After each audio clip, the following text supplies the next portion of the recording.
কলকাতায় 12ই মার্চ 2026 আন্তর্জাতিক নারী দিবস উপলক্ষে কলকাতার বাগবাজারে এক বর্ণাঢ্য অনুষ্ঠানের আয়োজন করল স্বেচ্ছাসেবী সংস্থা burn free social welfare trust 66A Bagbazar স্ট্রিটের কার্যালয় প্রাঙ্গণে আয়োজিত এই অনুষ্ঠানটির মূল কাণ্ডারি এবং প্রধান উদ্যোক্তা ছিলেন রীতা চ্যাটার্জি।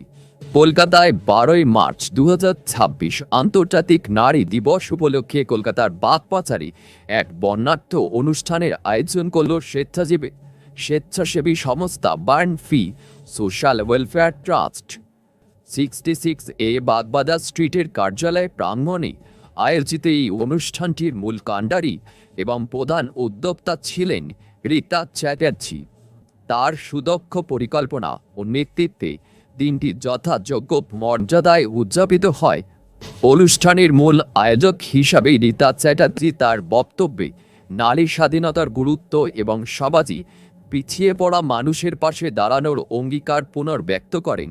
তার উদ্যোগে এই অঞ্চলের নারীদের স্বনির্ভরতা ও সামাজিক সচেতনতা বৃদ্ধির লক্ষ্যে বিভিন্ন কর্মসূচি গ্রহণ করা হয়েছে।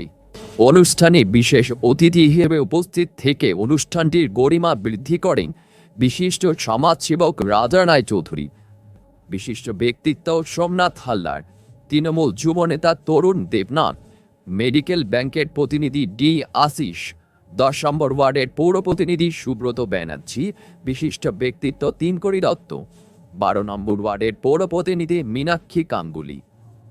অনুষ্ঠান সাফল্য ও নৈপুণ্যের কারিগররা সমগ্র অনুষ্ঠানটিকে সার্থক রূপ দিতে রীতা চ্যাটার্জির পাশাপাশি যে সকল সদস্য অক্লান্ত পরিশ্রম করেছেন তাদের মধ্যে উল্লেখযোগ্য হলেন রূপা ব্যানার্জি, রেখা গুহ, শ্যামল চ্যাটার্জি, রজত বোস, সৈতি মুখার্জি, সোনিয়া পাল, শিবানী মুখার্জি, স্থানীয় অধিকারী বিদিশা চ্যাটার্জি, অপর্ণা রায় এবং বৃন্দ চ্যাটার্জি।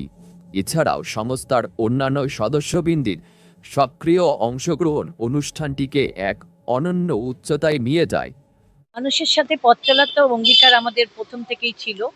শুধু মানুষ বলে বলবো না, মানে আমাদের পশুদের ওপরে আমাদের কিন্তু একটাই রয়েছে যে তাদের যাতে কোনো রকম অবহেলা না হয়, কেউ ওদের না তুচ্ছ করেন না, কেউ ওদের না গায়ে হাত দেয়, সেই দিকেও আমরা লক্ষ্য রাখি। এটাও আমাদের একটা প্রচেষ্টা। আর সেই সঙ্গে রেখাদি তো সবই বললো। আমি প্রধান আমরা শিশু এবং নারী শিশু আর কি, মেয়ে শিশু আর সব নারীদের ওপরেই আমরা বিশেষ করে কার্যক্রম চালু করতে চাই। কেননা নারীরা আজকে অনেক অবহেলিত, এখনো অবহেলিত আমাদের এই সমাজে। আজকে আধুনিক সমাজেও আমাদের নারীরা অবহেলিত। আমরা চাই না সেটা হোক। আমরা যেমন স্বাধীনভাবে অনেক কিছু করতে পারছি, তারাও করতে পারুক, এটাই আমাদের অঙ্গীকার এবং ইচ্ছে।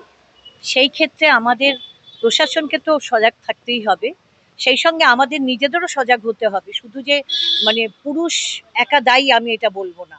নারীদের আজকে এই ঘটনা ঘটার জন্য শুধু পুরুষ দায়ী আমি এটা বলবো না, আমাদের সমাজ দায়ী এর জন্য। সমাজে এমন কিছু কাজকর্ম নারীরাও করে ফেলছে, সত্যি কথা বলতে আমি আজকে নিজে নারী হয়ে বলছি, সেটাও তারা যাতে সেই অবস্থা থেকে নিজেদের একটু সরিয়ে নেয়, এটাই আমার ইচ্ছে এবং তাদের কাছে দাবি। আমাদের এনজিও তরফ থেকে রেখাদিও বলল, আমার দিদি, ও বলল যে আমরা শিক্ষার উপরে বিশেষ করে দৃষ্টি ফেলতে চাই, যেটা শিক্ষাই মানুষকে অনেকটা এগোয়। পেটে একটু শিক্ষা থাকলে সে কিন্তু একটা খারাপ কাজ করার আগে অনেকবার ভাববে, কিন্তু শিক্ষা না থাকলে সে কিন্তু কোনো চিন্তা ভাবনা করবে না। সেটাই আমরা চাই যে তাদের আমরা প্রকৃত শিক্ষা দিয়ে যাতে সমাজে দাঁড় করাতে পারি। আগামী দিনে তো we want to touch the sky should be the limit.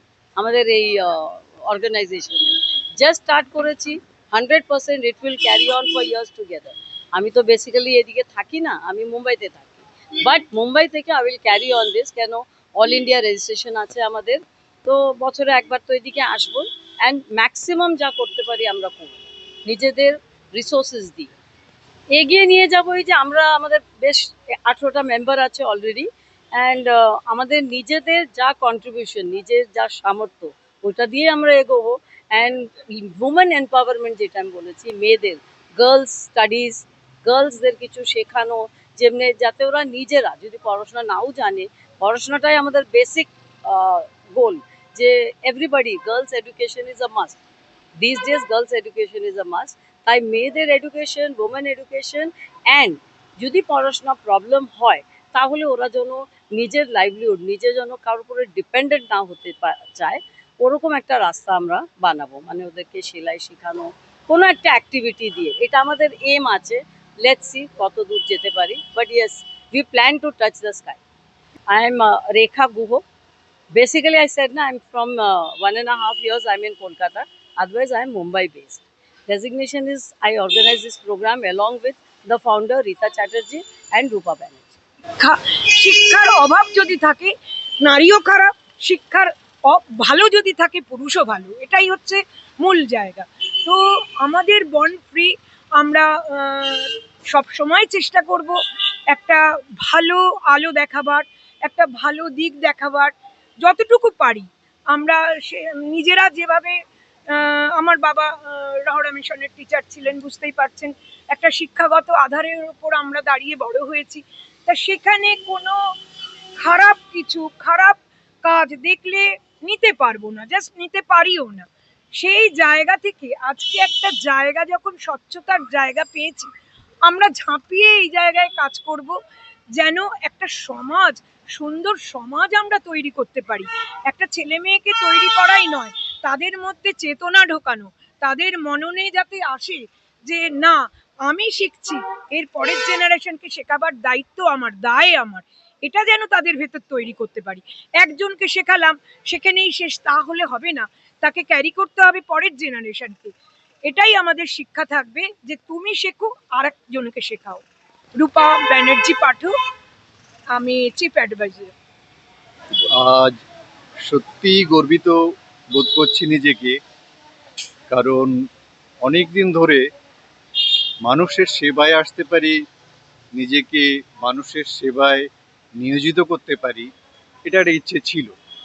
সেটা আজকে নিজে যুক্ত হতে পেরে সত্যিই গর্বিত বোধ হচ্ছে। আমরা জীবের শ্রেষ্ঠ মানুষ। এই জীবের শ্রেষ্ঠ মানুষ হিসেবে আমাদের কিন্তু অনেক কিছু করার আছে।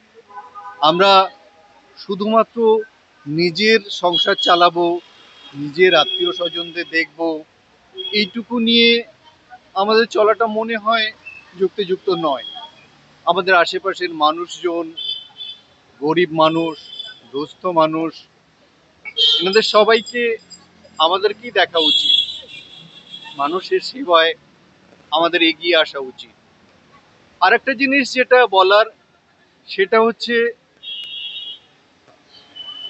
নারী যারা সমাজের ধারক বাহক এবং সমাজকে গড়ে তোলার ধারক, তাদেরকে আরো বেশি করে গুরুত্ব দেওয়া উচিত। একজন নারী শিশুর জন্ম দেন, সেই শিশুকে আস্তে আস্তে শিক্ষা দিয়ে, জ্ঞান দিয়ে, মায়ের স্নেহ দিয়ে বড় করে তোলেন। সেই শিশু একসময় বড় হয়ে সমাজের বাহক হয়ে দাঁড়ায়। তো এরকম একটা জায়গায় নারী কিন্তু সমাজকে উন্নীত করছে। তো আমাদের সমাজ তখনই আরো উন্নত হবে, আরো অনেক বেশি মানে বড় জায়গায় পৌঁছবে, উন্নত জায়গায় পৌঁছবে, এইটা আশা রাখা যায়। এবং সেই জায়গা থেকে নারী দিবসকে আরো বেশি করে সম্মান জানিয়ে, নারীকে সম্মান জানিয়ে আমাদের এই ধরনের অনুষ্ঠান আরো এগিয়ে নিয়ে যাওয়া উচিত। এখানে এসে খুবই ভালো লাগছে। এনারা যে বিষয়টার উপর জোর দিয়েছে যে আমাদের এই সমাজে নারীকে আমরা আলাদা আলাদাভাবে দেখতে চাই, কিন্তু সেটা সঠিক নয়। একটা সংসারে দেখবেন দুজনের কন্ট্রিবিউশনটা বোধ সমানভাবে থাকে, ইকুয়ালি। যেমন আমরা পুরুষরা সেই সংসারটাকে মজবুত করার জন্য, তার মানে অর্থনৈতিক বুনিয়াদিটা শক্ত করার জন্য দিনরাত পরিশ্রম করছি, তেমনি পাশাপাশি সেইটা হবার পর নারী ঘরের দিকটা কিন্তু সংসারটাকে আগলে রাখছে সোনার মতো গুছিয়ে। তার অবদান সেক্ষেত্রে কম নয়। সেটা আসে কখন? উভয়ের দুজনের মানসিকভাবে দুজনকে বোঝাপড়ার ওপর নির্ভর করে, তখনই হয় সেই মানুষটি যদি সঠিকভাবে শিক্ষিত করা যায় তাকে। তো শিক্ষাটাকে আমাদের খুবই বিশেষভাবে গুরুত্ব দিতে হবে। এখনো এখানে অনেকে পিছিয়ে পড়া এই আপনার বস্তি সংলগ্ন এলাকায় যেগুলো আছে মানুষের, তাদের কাছ থেকে যদি আমরা ফুটপাতে স্কুল যেগুলো রয়েছে সেখানে যেসব ছোট ছোট ছেলে মেয়েরা, বিশেষ করে মেয়েদের একটা জায়গায় তাদের শেখানো দরকার যে কোনটে তোমার বিপদ, কোনটে বিপদ নয়, কোন পথটা সঠিক, কোনটে সঠিক নয়। এরপরে তুমি যদি জানতে পারো সেইটুকু শিক্ষা তোমাকে অর্জন করতেই হবে, যাতে আগামী দিনে অনেকে অনেকভাবে উপার্জন করে। কেউ শ্রম দিয়ে করছে, কেউ আপনার ওই সেলাই মেশিনের কাজ করে খাচ্ছে, কেউ রুটি তৈরি করে কাজ করছে। বিভিন্ন আজকে মানুষের উপার্জনের বিভিন্ন মুখ খুলে গেছে, সেক্ষেত্রে নারীদের এটা বিশেষ ভূমিকা। তো তখনই সেটা সম্ভব। নারীকে শিক্ষিত হতে হবে, শুধু নারী বলে না, নারীকে যারা অসম্মানিত করছে তাদের শিক্ষার জ্ঞানটা সঠিকভাবে পায়নি বলেই আজকে সেই জায়গায় করছে।